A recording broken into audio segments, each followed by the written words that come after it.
J'ai été ravie de contribuer à cette exposition. J'ai consacré un chapitre aux Arméniens et aux figures arméniennes dans les opéras de la période baroque. Je suis spécialiste en musique. J'ai fait 12 ans de chant lyrique au Conservatoire de Nice et à l'Opéra de Nice. Par ailleurs, j'ai un master de philosophie de l'art où je me suis spécialisée sur la philosophie de la musique. Et en parallèle de ces études-là, donc je fais une thèse en histoire arménienne sur le XVIIe siècle. Donc cette exposition me permettait de faire converger mes deux spécialités, à la fois la musique et l'histoire arménienne. Et j'ai été frappée de voir que le XVIIe siècle, le XVIIIe siècle regorge de figures arméniennes, notamment dans les opéras.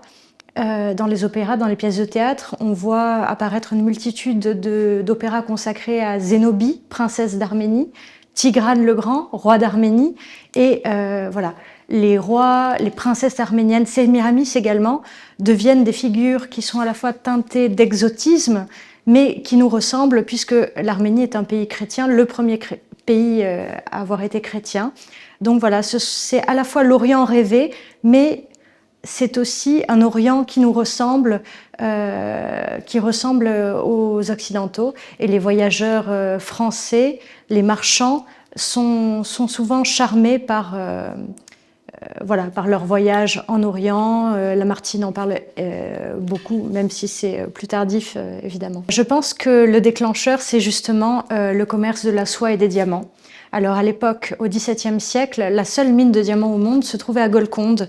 Et les Arméniens, originaires de la Nouvelle Julfa, qui avaient émigré aux Indes, avaient en quelque sorte le monopole de l'acheminement des diamants, mais également de la soie, des épices et de toutes ces marchandises luxueuses des Indes à l'Occident. Et avec la fortune qu'ils ont générée grâce à ce commerce, ils ont pu aussi également ramener en Occident des œuvres persanes, des œuvres indiennes qu'ils ont traduites.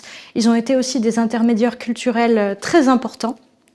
Et on s'est intéressé à ces figures-là, aux Arméniens, qui se sont très bien intégrés aux sociétés italiennes, notamment à Venise, à Livourne. Il y a les Chérimanians, qui ont été des figures incontournables. Ils ont été comtes à Venise, propriétaires terriens. Ils ont également été écrivains, librettistes.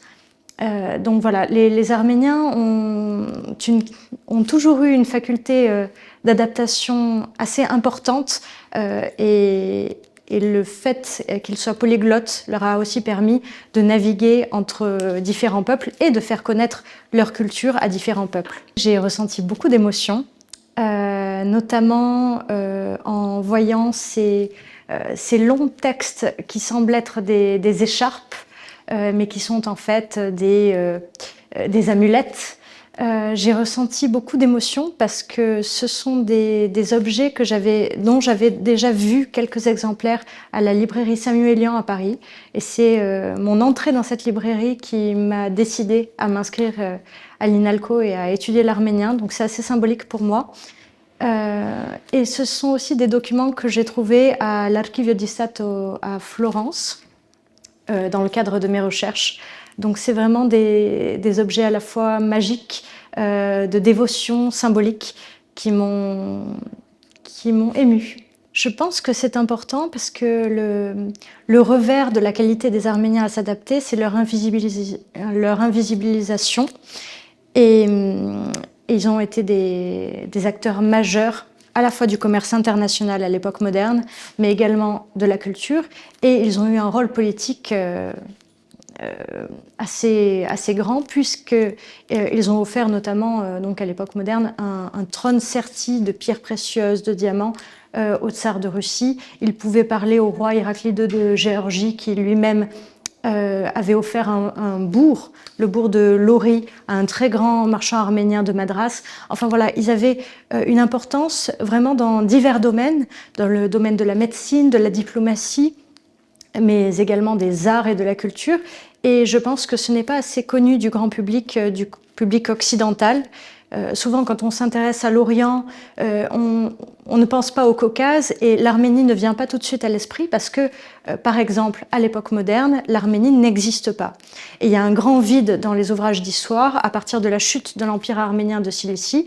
Puisqu'il n'y a pas d'Arménie, il n'y a plus d'Arméniens. Or, les Arméniens continuent d'avoir une importance considérable. En témoigne également le travail récent et tout à fait formidable de Satelnik Badvagan-Toufanian, qui a traduit la première constitution, alors avec des guillemets, arménienne écrite à Madras en 1773. Et moi-même, j'ai tenté d'exhumer la vie de Markara Vanchins dans la biographie que j'ai écrite, intitulée L'Arménien du roi Soleil, le destin d'un oriental au service de la Compagnie française des Indes. Donc j'ai tenté de sortir cet homme de l'oubli.